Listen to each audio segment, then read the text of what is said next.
In the shimmering skyline of Manhattan, the towering glass headquarters of Oratech Global cast a proud shadow across the city. The company's 34-year-old CEO, Madison Rivers, was a symbol of modern success, poised, brilliant, and unapologetically driven. Her journey from a modest upbringing to leading one of the world's most influential tech empires was the stuff of legend. Yet, behind the designer suits and viral magazine covers, she bore the crushing weight of perfection. Every step, every deal, every breath had to be flawless. And today, that image was about to shatter. The conference room on the 48th floor buzzed with tension. Investors from Tokyo, Seoul, and Shanghai had flown in for a billion-dollar merger that would change the future of technology. Madison stood at the head of the table, her confidence radiating like the morning sun. She glanced at her assistant, who gave a nervous thumbs up. But there was a problem, a catastrophic one. Their expert translator had fallen sick hours before the meeting, and no backup could be arranged in time. Madison didn't speak Japanese, Korean, or Mandarin fluently. The investors arrived, smiling and bowing politely, but immediately began speaking in rapid native tongues. Madison froze. The air thickened. Every executive in the room looked at her. Her heart pounded. This was her deal, her moment, and she was failing. She stammered, attempting broken English introductions, but it only widened the communication gap. The translator's absence was turning a golden opportunity into a humiliating disaster. Then, a voice spoke, calm, clear, and fluent. "Excuse me, would you like me to help translate?" All heads turned. Standing awkwardly near the back of the room, holding a mop, was a man in a janitor's uniform, tall, slightly rugged, with warm brown eyes and a humble posture. His name tag read Ethan. Madison blinked. "You speak all 3 languages?" Ethan nodded respectfully. "Yes, ma'am. I studied linguistics in college. I was a UN interpreter for a few years before life took a turn." There was no time for questions. She gestured for him to step forward. With grace and precision, Ethan translated every word from each investor. He didn't just interpret words, he conveyed emotion, intent, culture. He made everyone feel heard. The tension melted. Madison regained her footing and confidently delivered her pitch, now flowing through Ethan's voice. By the end of the presentation, the room erupted into applause. The investors signed the deal, a multi-billion-dollar merger sealed with trust, language, and grace.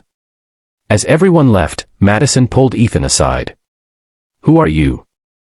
Ethan gave a shy smile. "Just a single dad trying to make ends meet. My daughter's tuition, life hasn't been easy." Madison looked at him, truly looked. She saw more than a janitor, she saw a man of talent, humility, and heart. And for the first time in years, the ice around her soul began to crack. "Come see me Monday," she said softly. "Let's talk about a new position." Ethan nodded, barely able to speak. As he walked away, Madison stood frozen, stunned by the unlikely savior who had changed everything. Before the screen fades. Sometimes heroes wear janitor uniforms. Never underestimate the silent ones. Subscribe for part 2, you won't believe what happens next.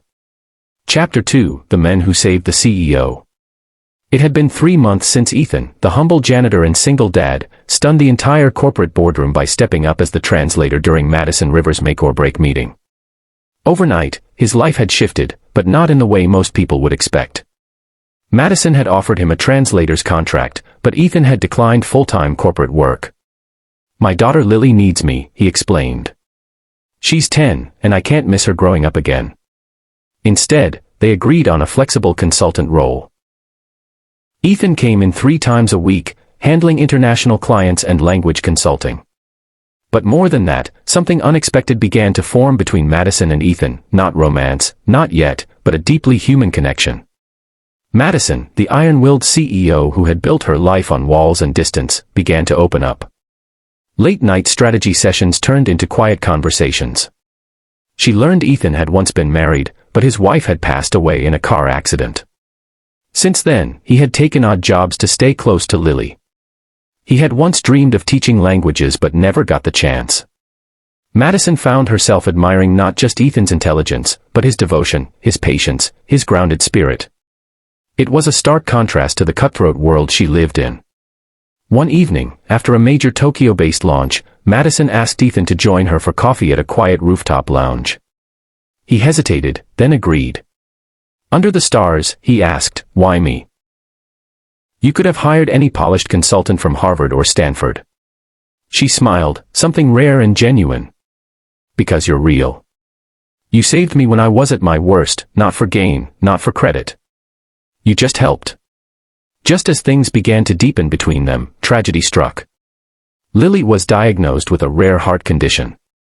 The surgery was costly, urgent, and terrifying. Ethan began working double shifts again. He tried to hide it, but Madison noticed the exhaustion, the worry, the disappearing smiles. One morning, Ethan didn't show up for a critical client meeting. Madison called and found him at the hospital. The doctor said they had a narrow window for Lily's operation, but the insurance wouldn't cover all of it. Ethan, desperate, was considering selling everything he had. Without hesitation, Madison stepped in. She paid the full amount for Lily's surgery, quietly, anonymously. Ethan found out anyway. "You didn't have to do this," he said, eyes filled with emotion. "I didn't have to," she replied. "But I wanted to. You saved my life, Ethan, now it's my turn." Lily's surgery was successful. She recovered quickly, and soon was back to school, smiling and laughing. Madison visited often, and Lily began calling her Aunt Maddie. The story soon went viral. Not because Madison publicized it, in fact, she never said a word. A nurse leaked the story of a billionaire CEO quietly helping her janitor's daughter without any cameras or press. The internet lit up. Real leaders don't shout, they show up. From there, Oratech launched a new initiative, the Ethan Project, a scholarship and mentorship program for underutilized talent working in non-glamorous roles. Janitors, cafeteria workers, single moms, all given a chance to rise. Madison offered Ethan a co-director role. He accepted, but only part-time. "I still want to walk Lily to school," he said with a smile. As the story ends, the final scene shows Madison, Ethan, and Lily laughing on a beach vacation, the CEO, the janitor, and the girl who united them. Before the screen fades out. True success is not measured in dollars, but in lives touched. Never judge a person by their job. Some heroes mop floors. Others change lives. If this story inspired you, please like, share, and subscribe to our channel for more powerful life-changing stories.